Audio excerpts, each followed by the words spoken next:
welcome to Millennium News Hour. I am Tanziba Naurin. In today's bulletin, we will get you detailed news from across the nation and the world. Let's begin with the headlines of the day.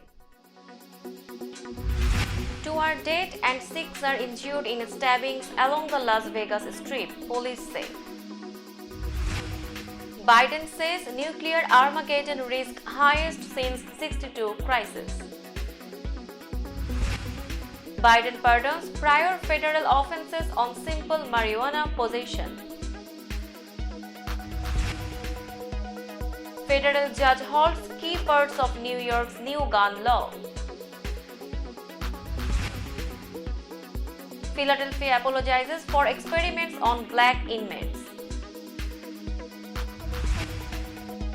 Sheriff says dogs attack family in Tennessee, 2 children die. Another month of solid US hiring suggests more big Fed hikes. US carrier South Korea warships start new drills amid tensions. Rights activists from Belarus, Russia, Ukraine awarded Nobel Peace Prize. French writer Annie Ernaux awarded Nobel Prize in Literature. Russia seeks secret UN vote on condemning Ukraine annexation. Europe hails united stand over Russia's war in Ukraine. Leader of Belarus gives Putin a tractor for 17th birthday. Travelers coming to the US from Uganda will face enhanced screening for Ebola. Thais mourn dozens, mainly kids, killed in daycare attack. Colts grinned out 12-9 win over Broncos in injury-filled game. And police fans clash outside Argentina soccer match, 1 dead.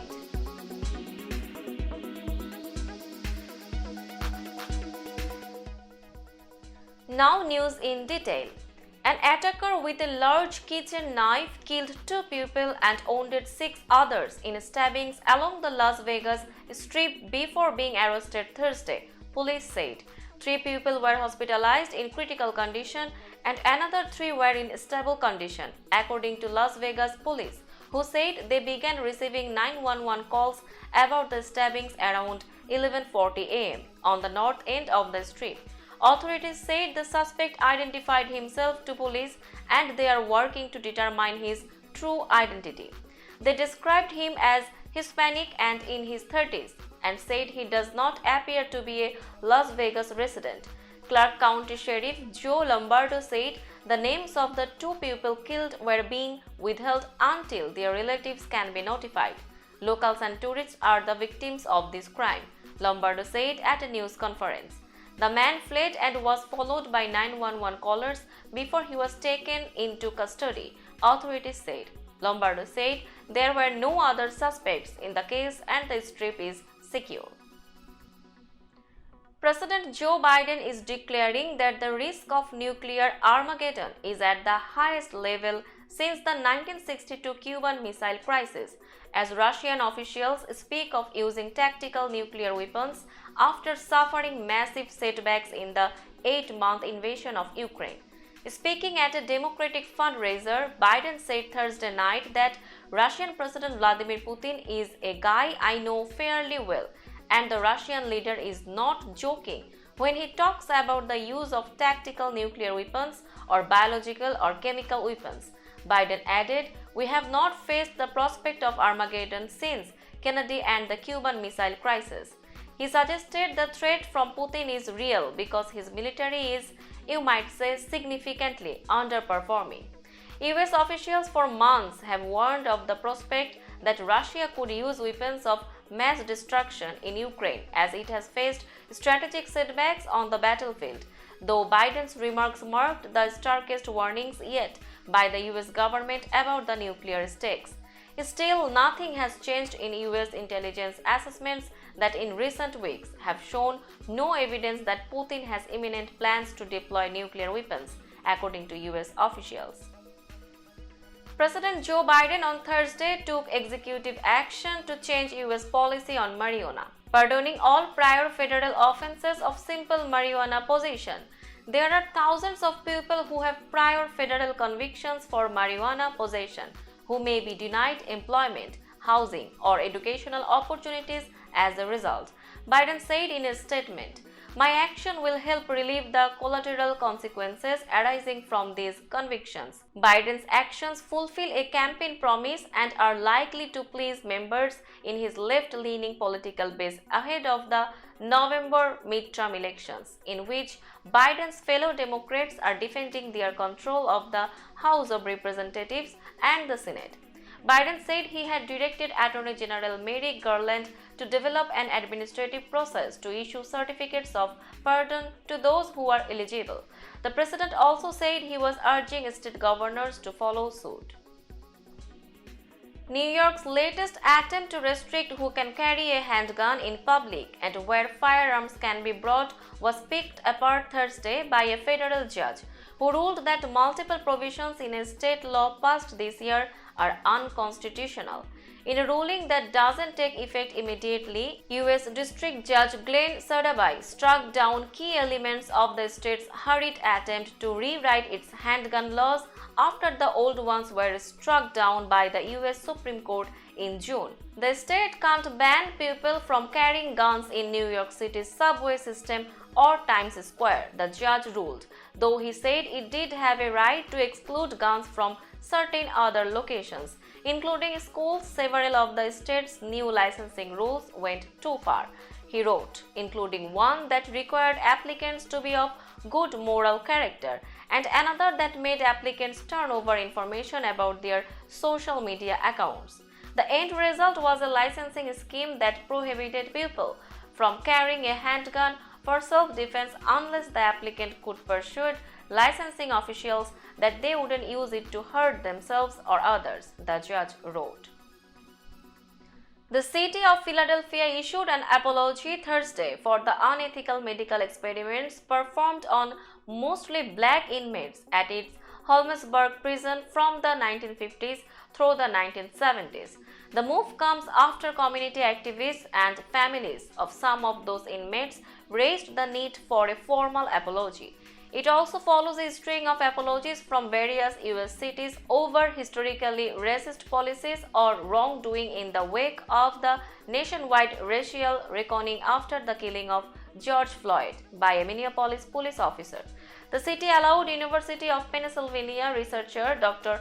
Albert Kligman to conduct the dermatological, biochemical, and pharmaceutical experiments that intentionally exposed about 300 inmates to viruses, fungus, asbestos, and chemical agents including dioxin, a component of Agent Orange. The vast majority of Kligman's experiments were performed on black men, many of whom were awaiting trial and trying to save money for bail, and many of whom were illiterate, the city said. 2 young children died and their mother was hospitalized after 2 family dogs attacked them at their home in Tennessee, officials said. The dogs attacked a 2-year-old girl, a 5-month-old boy, and their mother Wednesday afternoon in the home located north of Memphis near Shelby Forest State Park, the Shelby County Sheriff's Office said in a tweet. The children were pronounced dead at the scene and their mother was taken to a Memphis hospital in critical condition. The investigation remains active. No further information was immediately released. America's employers slowed their hiring in September but still added 263,000 jobs, a solid figure that will likely keep the Federal Reserve on pace to keep raising interest rates aggressively to fight persistently high inflation.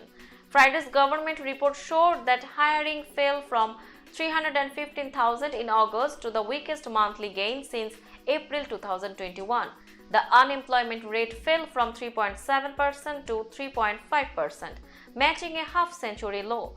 The Fed is hoping that slower job growth would mean less pressure on employers to raise pay and pass those costs on to their customers through price increases, a recipe for high inflation. but September's pace of hiring was likely too robust to satisfy the central bank's inflation fighters. In September, hourly wages rose 5% from a year earlier, the slowest year-over-year pace since December, but still hotter than the Fed would want. The proportion of Americans who either have a job or are looking for one slipped slightly, a disappointment for those hoping that more people would enter the labor force and help ease worker shortages and upward pressure on wages. The jobs report was still likely too strong to allow policymakers much breathing room, said Matt Perron, Director of Research at Janus Henderson Investors. The nuclear-powered aircraft carrier USS Ronald Reagan launched a new round of naval drills with South Korean warships on Friday, a day after North Korea fired more ballistic missiles and flew warplanes in an escalation of tensions with its rivals. The Reagan and its battle group returned to the waters near the Korean peninsula after North Korea earlier this week launched a nuclear-capable missile over Japan in response to the carrier group's earlier training with South Korean Navy ships. North Korea views US-South Korean military exercises as a practice to invade the country. The latest two-day drills, which also involve US and South Korean destroyers and other ships, were taking place in international waters of the peninsula's east coast. The drills are aimed at bolstering the allies' defense capabilities and will involve training to escort the Reagan southeast of South Korea's southern island of Jeju, South Korea's Joint Chiefs of Staff said in a statement. Now it's time for global updates. This year's Nobel Peace Prize is going to jailed Belarus rights activist Ales Bialyatsky, the Russian Group Memorial, and the Ukrainian Organization Center for Civil Liberties, the awards judges said Friday. Berit Reiss-Andersen, chair of the Norwegian Nobel Committee, said the judges wanted to honor three outstanding champions of human rights, democracy, and peaceful coexistence in the neighbor countries Belarus, Russia, and Ukraine, through their consistent efforts in favor of human values and anti-militarism and principles of law. This year's laureates have revitalized and honored Alfred Nobel's vision of peace and fraternity between nations, a vision most needed in the world today, she told reporters in Oslo. The award follows a tradition of highlighting groups and activists trying to prevent conflicts, alleviate hardship, and protect human rights. French author Annie Ernaux won this year's Nobel Prize in Literature Thursday for blending fiction and autobiography in books that fearlessly mine her experiences as a working-class woman to explore life in France since the 1940s. In more than 20 books published over 5 decades, Ernaux has probed deeply personal experiences and feelings, love, sex, abortion, shame, within a society split by gender and class divisions. After a half-century of defending feminist ideals, Ernaux said, "It doesn't seem to me that women have become equal in freedom, in power," and she strongly defended women's rights to abortion and contraception. The prize-giving Swedish Academy said Ernaux, 82 years old, was recognized for the courage and clinical acuity of books rooted in her small-town background in the Normandy region of northwest France.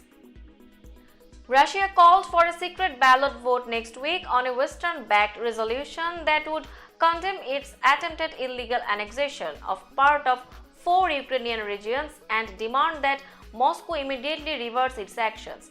Russia apparently hopes it would get more support from the 193 nations in the General Assembly if their votes are not public. Russia vetoed what would have been a legally binding Security Council resolution on September 30 to condemn annexation referendums in the 4 Ukrainian regions as illegal, declare them invalid, and urge all countries not to recognize any annexation of the territory claimed by Moscow. The United States and Albania, which sponsored the resolution, vote to take the issue to all UN members in the General Assembly, where there are no vetoes but resolutions are not legally binding. The General Assembly has announced that its emergency special session on Ukraine will resume on Monday afternoon, when the draft resolution will be presented. Diplomats said they expect speeches from member nations to continue Tuesday, with a vote on the resolution likely on Wednesday. Leaders across Europe held on Thursday their united front against Russia's war on Ukraine at a summit that also saw the heads of old foes Turkey and Armenia meet face to face for the first time since they agreed last year to put decades of bitterness behind them. The inaugural summit of the European political community brought together the 27 European Union member countries, aspiring partners in the Balkans and Eastern Europe, as well as neighbors like Britain, the only country to have left the EU. Russia was the one major European power not invited to the gathering at Prague Castle, along with Belarus, its neighbor and supporter in the war against Ukraine. A conflict fueling an energy crisis and high inflation that are wreaking havoc on Europe's economies. Russian President Vladimir Putin got an unusual gift for his 17th birthday on Friday, a tractor, as the leaders of several ex-Soviet nations met at the cherished era Konstantin Palace in St. Petersburg. President Alexander Lukashenko of Belarus presented Putin with a gift certificate for the vehicle. Tractors have been the pride of Belarusian industry since Soviet times. Lukashenko, an autocratic leader who has ruled the ex-Soviet nation with an iron hand for nearly 3 decades while cultivating a man of the people image, told reporters he used a model in his garden similar to the one who gifted Putin. It wasn't clear how the Russian leader responded to the gift, which Lukashenko's office revealed. Putin didn't mention the gift in televised remarks at the start of the meeting when he talked about the need to discuss ways of settling conflicts between ex-Soviet nations. He also emphasized the need to exchange information to fight terrorism, illegal drugs, and other crime. The leaders of the Commonwealth of Independent States, a loose alliance of ex-Soviet nations, have another gathering to attend next week in Kazakhstan's capital of Astana. Ugandan health officials declared an Ebola outbreak in several regions in late September. Now, travelers who have been to the African country within 21 days of arriving in the US will be subject to enhanced screening, according to a health alert issued Thursday by the US Embassy in Uganda.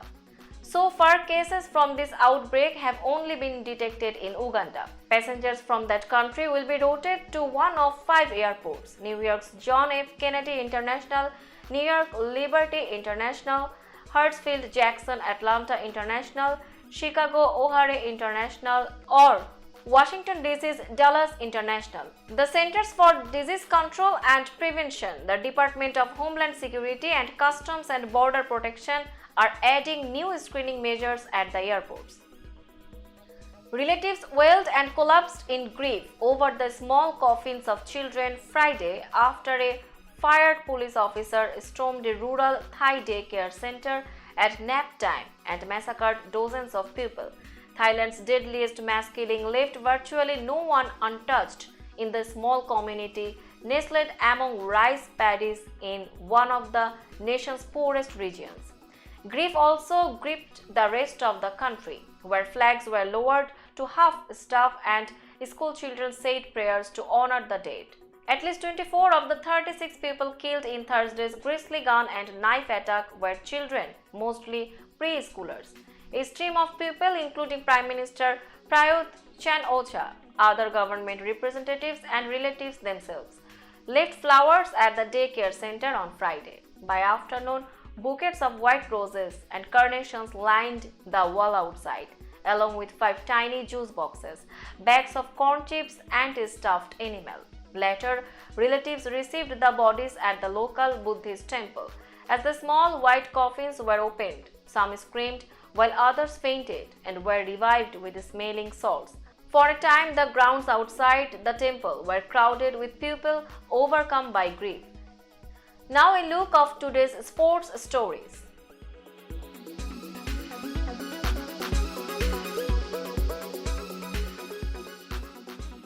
Matt Ryan kept the faith through all the sacks, interceptions, fumbles and 3 and outs that made for a streaming snooze-fest Thursday night. It was just kind of a slog of a game, the Indianapolis quarterback said after Stephen Gilmore batted away Russell Wilson's pass to Cortland Sutton in the end zone on 4th and 1 from the 5 to give the Colts a 12-9 overtime victory over the Denver Broncos. The game featured 7 field goals, a dozen punts, 25 third down stops, 4 interceptions, and 6 fumbles, none of which were recovered by the otherwise disruptive defenses. At least one person died while police clashed with soccer fans trying to push into an Argentina league match Thursday night, and the referee stopped the game as clouds of tear gas sprayed inside the stadium.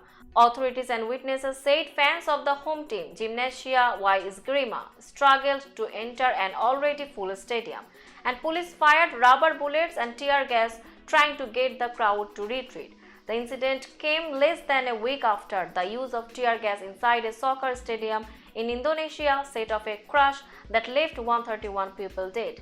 9 minutes into Thursday night's match between Gimnasia and Boca Juniors, referee Hernan Mastrangelo suspended play. The league said on Twitter that he acted because of the lack of security. Players retreated to their changing rooms, and many spectators flooded onto the field trying to escape the tear gas. Unfortunately, there is one person dead. He died of a heart problem, Sergio Berni, security minister of the province, told Todo Noticias. Now let's have a look on today's weather chart.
That's all in today's news. Keep watching Millennium News 24 for latest updates. Millennium TV USA and Millennium News 24 network is transmitted and available to be watched free for all at TVs such as Sony, Samsung, LG, Roku TV, Amazon TV and Apple TV. And also in all European countries and Australia available with Sky Network, Worldwide Jadoo TV, Radiant IPTV, Worldwide Jago BT Network and Horizon Satellite globally. Stay connected with us for all types of informative and entertainment program. Thank you.